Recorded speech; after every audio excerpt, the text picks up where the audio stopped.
Hey everyone, Harry here to talk about Kash Patel, the man who Trump over the weekend said was his choice to head the FBI. And to cut to the chase and the headline here, he is the equivalent of Matt Gaetz' selection for DOJ, which went down in flames, but for reasons of background skeletons that may or may not exist in Patel's case. But he has the main two attributes that Gaetz had, namely total loyalty to Trump and basically will do and say whatever he wants. I'll come back to that.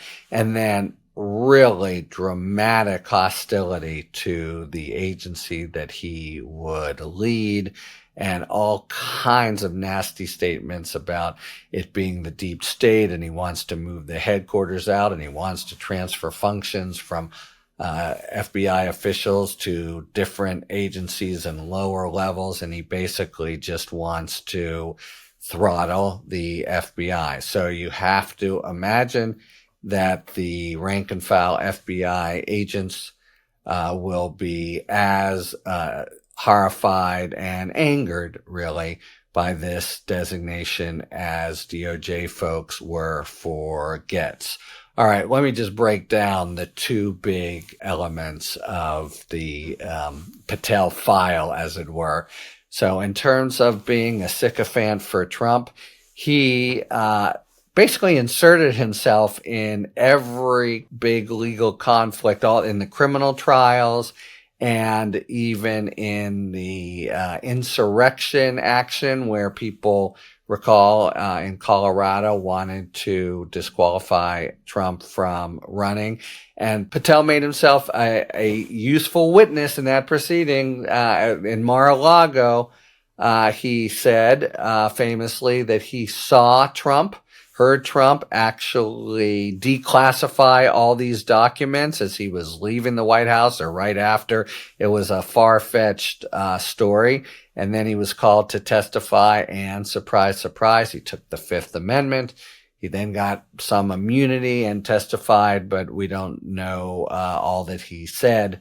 And that case, of course, has now been dismissed.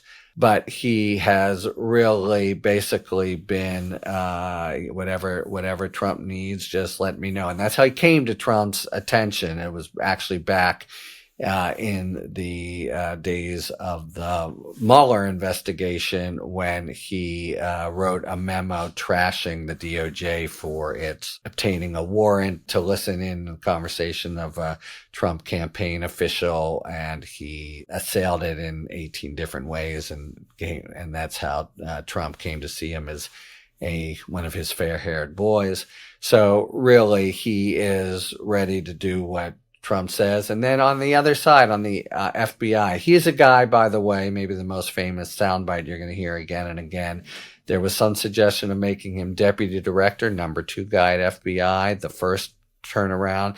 And Bill Barr icily informed the White House counsel's office that would happen over his dead body. The hugely respected longtime national security official Gina Haspel said she would resign if he were put in. You know, this is a guy who, in addition to everything else, doesn't know the FBI and doesn't really seem to have any agenda other than rhetorically launching grenades about the deep state, and we're going to move FBI headquarters out of Washington. That would be, gratuitous and really harm FBI culture, and he's just going to go in and totally ransack the place. Okay. In addition, by the way, in his professional service, he's got a couple other scandals where he basically inserted himself where he shouldn't have been, and in one case almost really harmed a delicate hostage rescue effort in Nigeria. But again, you've got the trifecta, as with Gaetz: no competence or experience, total hostility to the mission of the agency he would lead, and bootlicking loyalty to Trump himself. So will there be pushback from anyone in the Republican Senate, and will this become controversial? The early suggestions are maybe not, whereas with Getz, you could discern right away, reading between the lines, that he was in all kinds of trouble. There's been at least noises in the Sunday talk shows and the like from Republican senators to the effect of Trump deserves his pick for FBI and will at least want to hear from him. So that would suggest, by the way, though, a background nomination and a full process there. If that happens, of course, all kinds of things could come out, and he could be a terrible witness. And there's some fear, really, but kind of speculation that Trump, unlike with Getz, has a path to maybe shoving Patel down the throat of the FBI without going through the Senate, through a convoluted process involving the Federal Vacancies Act.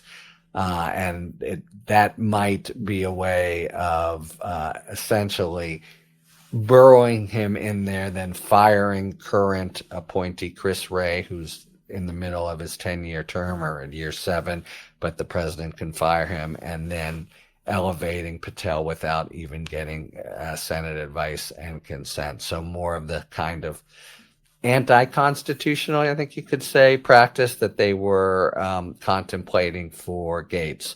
So I think the Gaetz analogy really holds up. I'm sticking to my trifecta of incompetent, slavish, and hostile. And that makes this a nomination to watch, and one that, if it goes through, could really harm our national security. Much of the FBI's work is out of sight, and I understand the general suspicion of it, but having been at DOJ, I'm here to tell you that they do things to protect safety and security of the American people every day. And if they try to shove Patel down the Bureau's throat, we're going to have turmoil and, I think, rebellion within the ranks, and it's going to be, I'd say, ugly. Talk to you later. Thanks for tuning in. If you enjoyed this video and other Talking Feds content, please take a second to like and subscribe. Talk to you later.